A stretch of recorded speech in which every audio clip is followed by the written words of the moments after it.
Where to Find Your Rights, Canadian edition. There are 3 sources of law that you need to know about. Number 1 is the Constitution. So the Constitution has something really important in it called the Charter of Rights and Freedom. It guarantees things like the right to equality, the right to a fair trial, freedom of expression.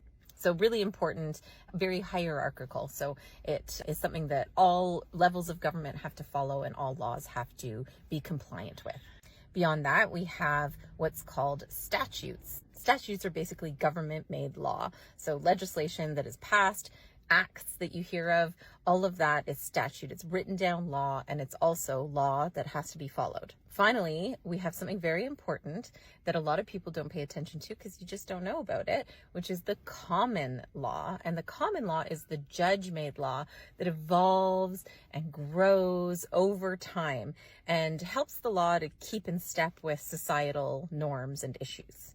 Judge-made law is really important to pay attention to because a lot of rights are enshrined within commentary and decisions that judges make.